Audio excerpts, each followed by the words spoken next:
तो भाई लोग फाइनली मैंने देख ली है धनुष सर की कुबेरा मूवी। और भाई ये मूवी क्लैश हुई थी अपने सितारे ज़मीन पर मूवी के साथ। और उस दिन मेरा एक ही मूवी देखने का बजट था, तो मैंने सोचा सितारे ज़मीन पर मूवी ही देख ली जाए।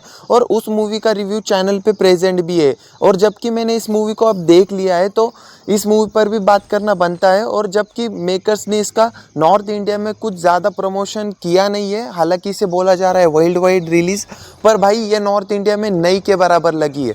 फिर भी मैंने इसे ढूंढा और जाकर देखा। और भाई मूवी को अगर एक लाइन में रिव्यू करूँ ना तो इट्स अ पीक सिनेमा। मतलब भाई ऐसी कम ही मास्टरपीस मूवी अभी इंडियन सिनेमा में बनने लगी है, जिनमें से है अपनी धनुष सर की कुबेरा मूवी।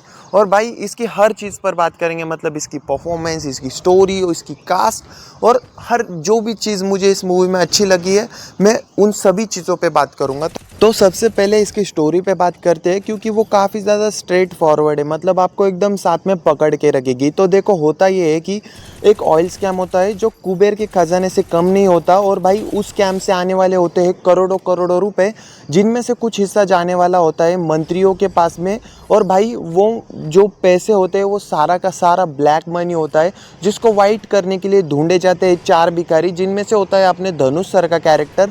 और भाई उन्होंने ना काफ़ी ज़्यादा अच्छे तरीके से इसको प्ले किया है। उन पर थोड़ा आगे बात करेंगे। तो सबसे पहले उन चार भिखारियों के नाम पर खोला जाता है एक एक अकाउंट, जिनमें से मतलब वो ब्लैक मनी को वाइट करके उन मंत्रियों के तरफ पहुंचाया जाएगा। और भाई आगे जाके कैसे धनुष सर का कैरेक्टर इन सब चीज़ों से अवेयर होता है और किस तरीके से इन सब चीज़ों से बाहर जाता है, ये तुमको मूवी देखने के बाद समझ में आएगा। पर इस रिव्यू में मैं थोड़े बहुत उस मूवी के एलिमेंट्स भी एक ऐड करूँगा, काइंड ऑफ स्पॉइलर, तो तुम अपने अपने हिसाब से देख लेना। तो मूवी के अंदर ना एक सीन है, बेसिकली धनुष सर का एक रिलेटिव होता है जो बेसिकली एक भिखारी होता है। और भाई वो ना एक एक्सीडेंट में मारा जाता है, मतलब हिट एंड रन केस में। तो बेसिकली उसको जलाने के लिए ना चाहिए होती है लकड़ियाँ और पेट्रोल, और उसको उठाया भी इज्जत से नहीं जाता। तो बेसिकली धनुष सर के कैरेक्टर कुछ पैसे मिलते हैं उसको जलाने के लिए, पर पुलिस वाले उसमें से भी ले लिए जाते हैं और पैसे। फिर उसके बाद में भाई वो जो पेट्रोल भी लाया जाता है उसको जलाने के लिए, तो उसमें से भी पुलिस वाले पेट्रोल मार लेते हैं। और वो सीन देखने के बाद ना तुमको लिटरली एकदम एक इमोशनल सीन फील होगा। मतलब किस तरीके से धनुष सर का कैरेक्टर उस पूरी लाश को जलाता है ना, वो देखने के बाद तुम एक अलग सोच में गिर जाओगे। वो सीन तुम देखना, तुम्हें काफ़ी ज़्यादा पसंद आएगा। और भाई अगर बात करें धनुष सर के कैरेक्टर की ना, तो बेसिकली वो काफ़ी ज़्यादा भोला भाला मासूम सा इमोशनल टाइप का कैरेक्टर है, जो बेसिकली है ना एक ज़िंदगी को अलग वे में देखता है, ना कि पैसों के नज़रिए से।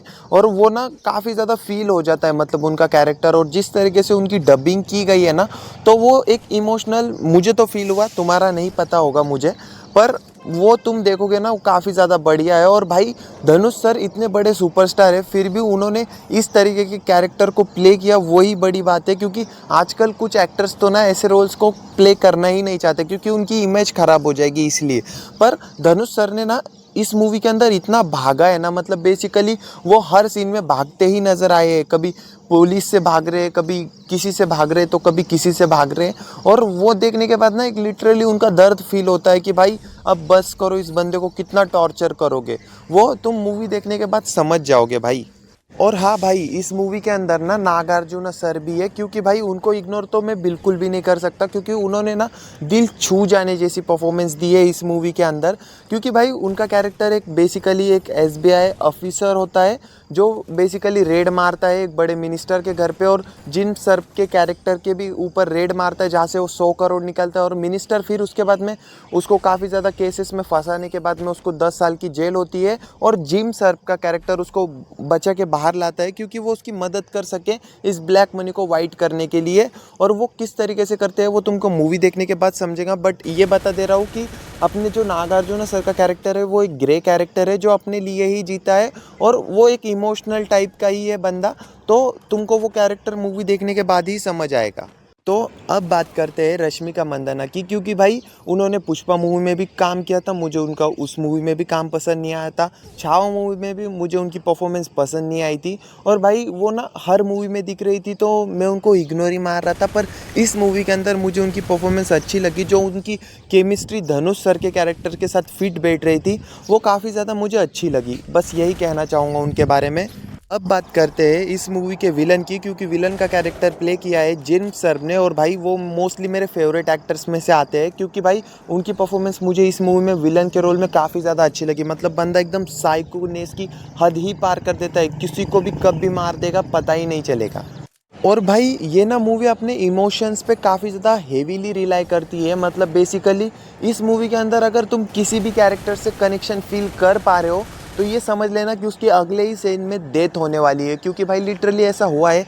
नागार्जुन सर की, स्पॉइलर अलर्ट, नागार्जुन सर की डेथ हो जाती है, फिर वो दो भिखारी की डेथ हो जाती है, फिर उसके बाद में जो लास्ट वाली भिखारी बचती है उसकी भी डेथ हो जाती है। मतलब हर कोई इस मूवी में मरते ही जा रहा है। मतलब किसी पर भी डायरेक्टर दया नहीं खा रहे हैं। और डायरेक्टर की बात निकली है तो भाई मैं बता देना चाहता हूँ, इस मूवी को डायरेक्ट किया है डायरेक्टर शेखर ने, जिन्होंने बेसिकली फिदा मूवी जैसी अच्छी मूवी डायरेक्ट की है। और वो मूवी तुम देख लेना जाकर किस तरीके की मूवी है। ऐसा बिल्कुल भी नहीं है कि इस मूवी के अंदर नेगेटिव्स नहीं है, नेगेटिव्स है, और वो सिर्फ एक है कि बेसिकली मूवी की लेंथ जो है वो 3 घंटा जितनी लंबी है, और वो आपको लंबी फील होगी। मतलब लिटरली मैं इंटरवल तक आते आते मुझे लगा कि भाई मूवी ख़त्म हो गई है, पर उसके बाद में मूवी एक अलग टोन पकड़ती है जो आपको साथ में पकड़ के तो रखेगी, पर वो लंबी फील ज़रूर हो जाएगी।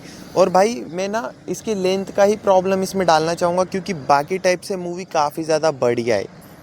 और हाँ, मूवी के अंदर कहीं भी चुम्मा चाटी वाले सीन बिल्कुल भी नहीं है। फैमिली फ्रेंडली इमोशनल मूवी है। और हाँ, इसके अंदर एक्शन तो बिल्कुल भी नहीं है, ओनली स्टोरी देखने मिलेगी एक अच्छी कास्ट के साथ में, एक अच्छी परफॉर्मेंस के साथ में। और भाई इसमें ना तुमको एक थोड़ा टाइम देना ही चाहिए, क्योंकि भाई इसका बैकग्राउंड म्यूजिक भी काफ़ी ज़्यादा बढ़िया है, बैकग्राउंड म्यूज़िक। और ओवरऑल तुम्हें रिव्यू कैसा लगा मुझे कमेंट में ज़रूर बताना। मिलते हैं अगली